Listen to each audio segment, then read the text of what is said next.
Trump press secretary Karoline Leavitt just wrapped up another disastrous White House press briefing where she became triggered into a full-blown meltdown when multiple reporters confronted her about Donald Trump's crypto corruption. But before we unpack all that, if you end up liking this video and you want to support the channel, please be sure to hit the like, subscribe, and alert bells before you go. All right, folks, we have multiple clips to show you from this White House press briefing, and it was truly remarkable, not just because of the questions asked and Karoline Leavitt's insane response to them, but the fact, and this did surprise me, that they actually allowed an anti-Trump outlet, the Bulwark, led by Tim Miller. I like the Bulwark a lot, but they actually let an anti-Trump reporter into the new media seat of the White House and took a question from him, and it was a great question. Here's Andrew Eggers of the Bulwark cutting right to the heart of the matter. Thank you for having me, Caroline. The president posted another ad this week for his Trump meme coin. The group that's running that coin is encouraging people to buy in order to win a dinner this month with the president. Why is the president planning to attend a dinner for the top investors in his coin? Look, the president is abiding by all conflict of interest laws. The president has been incredibly transparent with his own personal financial obligations throughout the years. The president is a successful businessman, and I think, frankly, it's one of the many reasons that people reelected him back to this office. There are at least some people who are buying this coin who seem to view it as an opportunity to influence the president's views. There was a logistics company this week that said they would buy $20 million in the coin in order to advocate for free trade between the U.S. and Mexico. If buyers are buying for that reason, are they wasting their money? Look, I can assure you the president acts with only the interests of the American public in mind, putting our country first and doing what's best for our country, full stop. That's his intention, and that's what he's focused on. Pretty weak answers, and we'll get to another question on that same line, triggering her. She does not like the tenor of these questions, but again, shout out to Andrew Eggers for asking that question and that follow-up. And we read an article from the Philadelphia Inquirer discussing the exact situation that Eggers laid out, which is a company actually buying $20 million worth of Trump's meme coin specifically, and he's gone on the record publicly and in terms of statements to the SEC, that the reason he's doing this is to get access to Trump to advocate for beneficial policies. You don't even have to interpret. It's right there, black and white. Kudos to Eggers for asking that question. I'll be honest with you, I'm surprised that the Trump White House permitted him to sit in that chair. I hate to give them credit for this, but I thought it would just be an endless line of Tim Pools and Marjorie Taylor Greenes and others. So they are at least dipping their toes into the waters of adversarial questions. We'll see how long it lasts. So then another reporter asks a similar question about Trump's conflicts of interest, and Karoline Leavitt doesn't like it. You noted he is a successful businessman.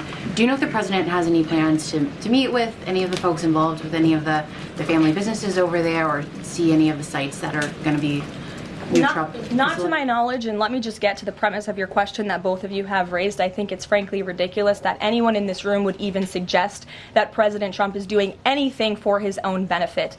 He left a life of luxury and a life of running a very successful real estate empire for public service, not just once, but twice. And again, the American public reelected him back to this White House because they trust he acts in the best interests of our country and putting the American public first. This is a president who has actually lost money for being president of the United States. I don't remember these same type of questions being asked of my predecessor about a career politician who was clearly profiting off of this office. That is not what President Trump does, and this White House holds ourselves to the highest of ethical standards.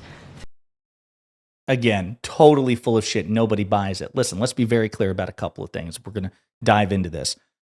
So, most conflicts of interest laws, unfortunately, don't apply to the president. It's stupid, but it's true. Now, the emoluments clause of the Constitution does, right? Which basically says that, the president is forbidden from accepting gifts and donations and income from foreign interests, right? That basically they're supposed to only accept their salary. Democratic Congressman Jamie Raskin has been ringing this alarm for months about Donald Trump, okay? Number one. So when she says, oh, he's following conflicts of interest laws and ethics laws, well, unfortunately, most of them don't apply to the president. It's stupid, and it should, and it's a violation of the spirit of anti-corruption, and I would argue the emoluments clause of the Constitution. But there you have it, number one. Number two, Donald Trump has been flagrantly corrupt as a candidate and politician since he ran for office. CREW, which is Citizens for Responsibility and Ethics in Washington, relentlessly tracked this during Trump's first term, and they're attempting to do so now as well. Taking Trump's unprecedented conflicts of interest, tracking it. This is from Trump term 1. Total conflicts to date, 3,740. And there were 1,461 days in office. So what does that mean? Well, let's look at it.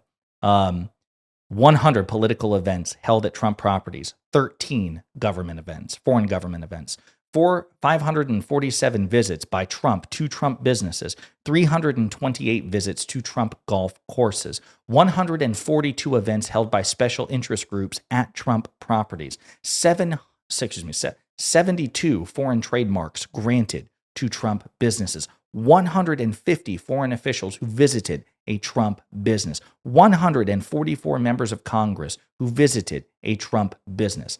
Trump's refusal to divest from his global businesses when he entered office created the potential for unprecedented conflicts of interest that have since become one of the defining characteristics of his administration. Remember, he didn't divest himself of his businesses in term 1. As a result, one question pervades every action and policy decision of consequence made by his administration. Are Trump's actions driven by his duty to represent the best interests of the American people, or by a self-serving pursuit of his own financial interests? Since day one of the Trump administration's crew has been tracking the conflicts of interest that stem from Trump's decision not to invest from the Trump organization. And they fall into 5 broad categories. And they go into vivid, relentless detail in all of them. Okay. Now, that's Trump term 1. And we shouldn't forget about that, because that same corrupt asshole is back in office now, and he should be held politically responsible for everything he did in Trump term 1. So when she says, oh, we always hold ourselves to the highest ethical standards, bullshit. And by the way, the American people knew that. That was reflected, as we discuss on this channel, in poll after poll after poll after poll after poll. Donald Trump was always seen as the more corrupt figure, no matter who he was up against. So when she, cast aspersions about President Biden, Joe Biden was, enriching himself out of this office. Let's take that at face value. It's not true, but let's take it at face value. The polls showed that more Americans were like, yeah, Donald Trump is more corrupt than Joe Biden. And you can say, well, why'd they vote for him? Well, they also thought that Donald Trump would be better at managing the economy for them. But there has never been a question. There's never been a poll, to my knowledge, where Donald Trump has been perceived as less corrupt by the American people than his Democratic counterparts, be it Hillary Clinton, Joe Biden, Kamala Harris. The American people know on some level that Donald Trump is corrupt. They're just willing to turn a blind eye to it as long as he does things which also benefit them. And so far, that's not materialized. Now, with regards to recent Trump actions, I will remind you, courtesy of Chris Murphy, I'm going to show you 2 Chris Murphy clips where he breaks down the corruption of the Trump meme coin and the more recent Trump dinners related to the meme coin. We're going to start on January 17th. On January 17th, Trump launches the meme coin. This is maybe the most corrupt of all the acts, because what is the meme coin? The meme coin is essentially a mechanism by which Russian oligarchs or corporate CEOs can literally send money privately directly to Donald Trump. Nobody knows who buys the meme coin, but Trump makes money when people buy it. And so it is just an open sewer valve that allows for anybody who is trying to influence the Trump administration to be able to secretly funnel money to Donald Trump. He reserves 80% of the coin.